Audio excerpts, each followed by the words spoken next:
तो फ्रेंड्स, आज मैं हर एक पोकेमॉन एवोल्यूशन मेथड को एक्सप्लेन करने वाला हूँ। Level up, trade, stone, friendship, हर एक तरह के एवोल्यूशन मेथड को आज मैं इस वीडियो में एक्सप्लेन करूंगा। ये एवोल्यूशन मेथड कैसे वर्क करते हैं से लेकर किस जनरेशन में ये एवोल्यूशन मेथड इंट्रोड्यूस है, वो सब मैं आज इस वीडियो में बताने वाला हूँ। तो तैयार हो जाइए और फटाफट से वीडियो शुरू करते हैं।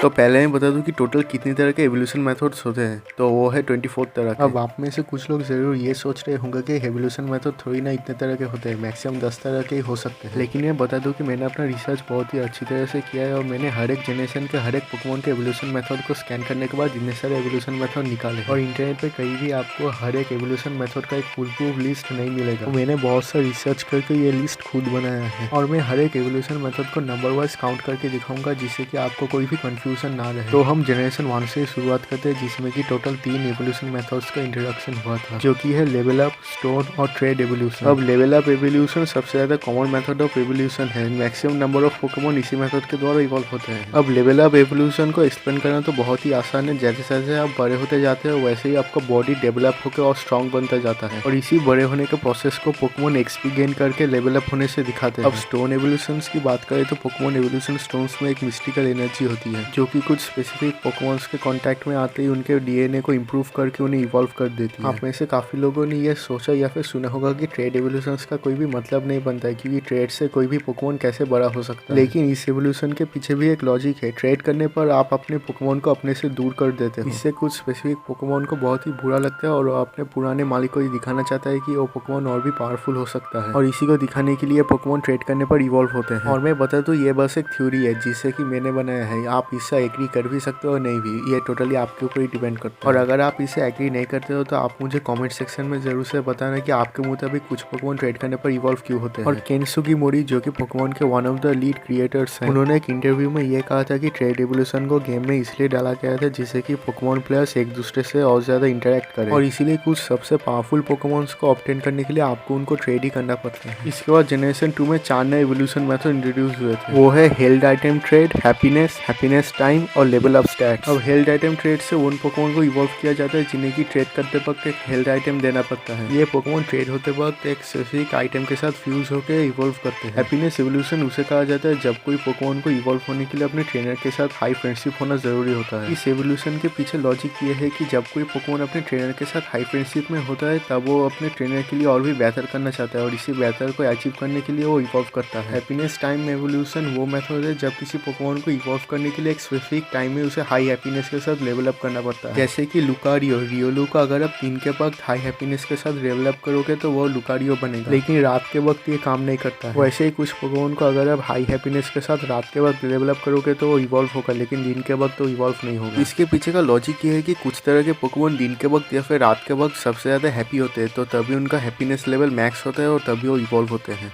जनरेशन 2 का आखिरी एवोल्यूशन मेथड है लेवल अप स्टैट, और इस एवोल्यूशन मेथड का यूज सिर्फ टायरोग करता है। इस मेथड में होता यह है कि जब टायरोग इवॉल्व होता है यानी कि लेवल 20, तब अगर उसका अटैक स्टैट उसके डिफेंस स्टैट से हाई होगा तो हिटमॉन ली बनेगा। अगर उसका डिफेंस स्टैट उसके अटैक स्टैट से हाई होगा तो हिटमॉन चैन बनेगा, और अगर उसका अटैक और डिफेंस स्टैट दोनों इक्वल होंगे तो हिटमॉन टॉप बनेगा। इसके बाद जनरेशन 3 में 2 तरह के एवोल्यूशन इंट्रोड्यूस हुए थे, लेवल अप रैंडम एवोल्यूशन और लेवल अप सेपरेशन एवोल्यूशन, और ये दोनों ही एवोल्यूशन उतने मेजर नहीं है। Level up random evolution use से वॉम्पल करती है। लेवल 7 में जब वॉम्पल इवॉल्व होता है तो ये सिल्कुल या फिर कैस्कुन किसी में भी रैंडमली इवॉल्व होता है। ये रैंडम एवोल्यूशन डिपेंड करते हैं वॉम्पल के स्टैट वैल्यू कैलकुलेशन के ऊपर, जो कि पहले से कैलकुलेट करके बताना इम्पॉसिबल है। इसके बाद है लेवल अप सेपरेशन, जिसके यूज सिर्फ निंकाडा करती है। इस एवोल्यूशन मेथड में लेवल 20 में निंकाडा 2 अलग अलग पोकेमॉन्स में इवॉल्व होता है, निंजास और श्रेनिंजा, और ये कोई ब्रांच एवोल्यूशन नहीं है। एक ही निंकाडा इवॉल्व होकर ये 2 अलग अलग पोकेमॉन बन जाता है। इसके पीछे कॉन्सेप्ट ये है कि जब इंसेक्टेटॉम मेटामॉर्फोसिस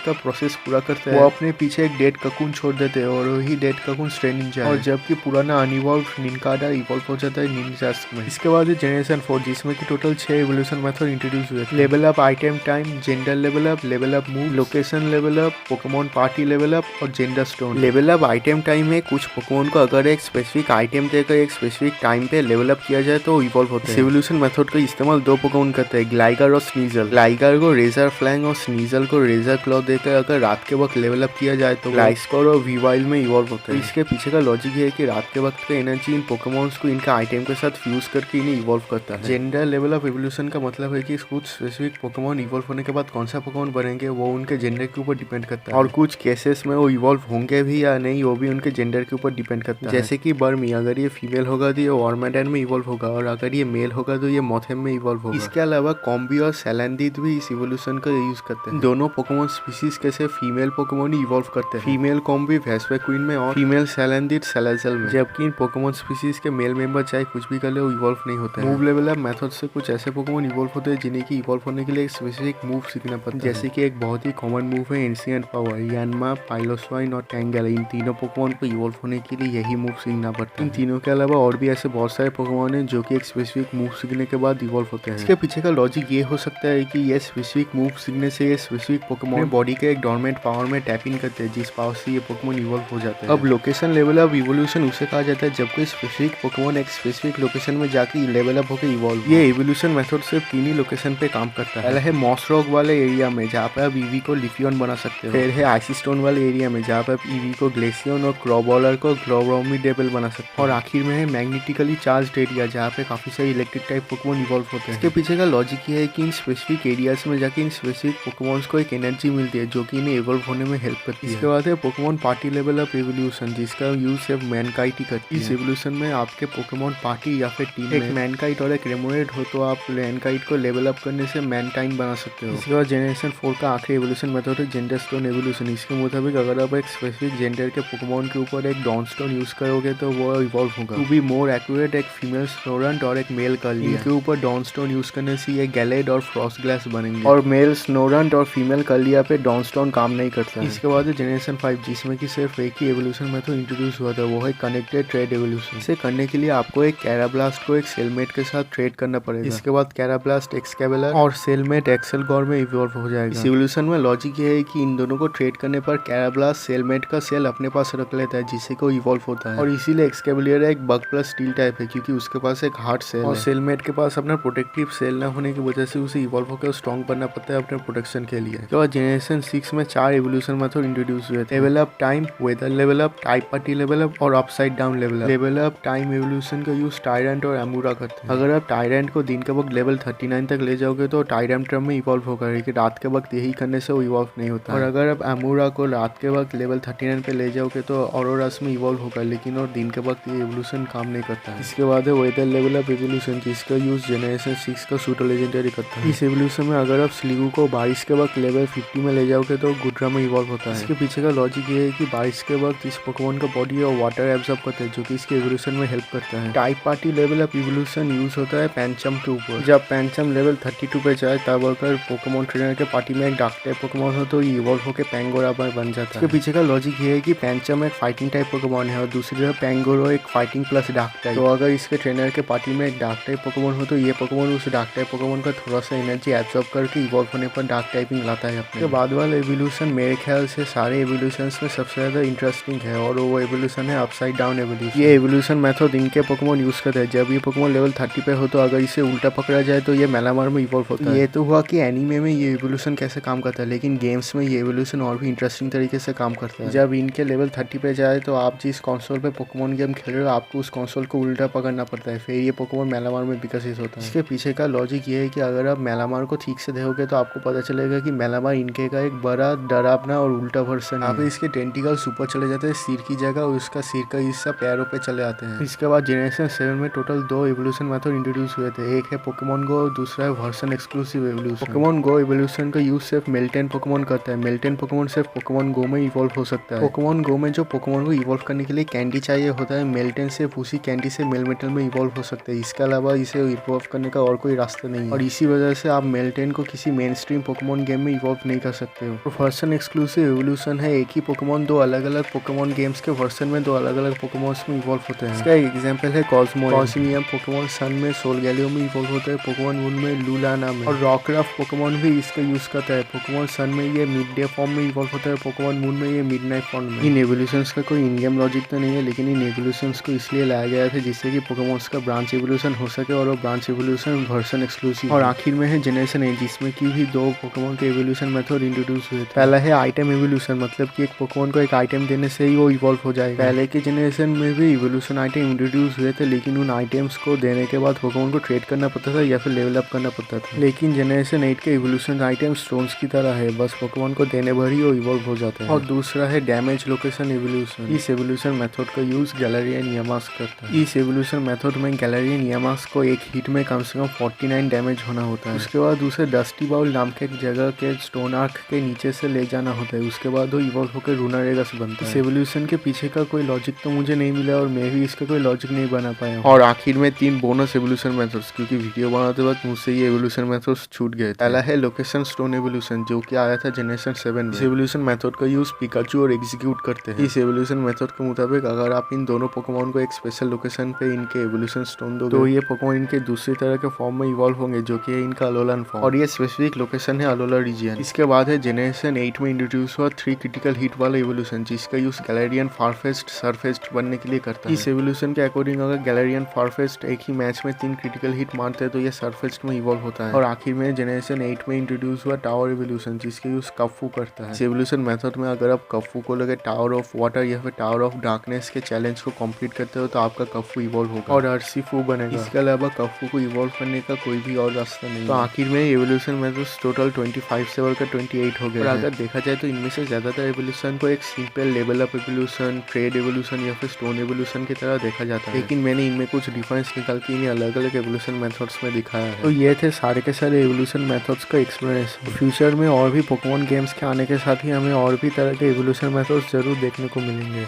तो इस वीडियो के लिए बस इतना ही। अगर आपको ये वीडियो अच्छी लगी है तो इसे लाइक कर दीजिए, और अगर आपको अच्छी नहीं लगी है तो मुझे कमेंट्स में बताइए कि आपको अच्छी क्यों नहीं लगी, मैं इसे सुधारने की कोशिश करूँगा। और मेरे चैनल को सब्सक्राइब कर लीजिए और भी ऐसे पोकेमॉन से रिलेटेड इन्फॉर्मेटिव वीडियोस के लिए। और अगर आपके पास कोई दोस्त है जो कि एक पोके फैन है तो उसके साथ भी वीडियो जरूर शेयर कीजिए। मैं आगे भी ऐसे पोकेमॉन से रिलेटेड इन्फॉर्मेटिव और इंटरेस्टिंग वीडियो लाऊंगा। तो तब तक के लिए बाय।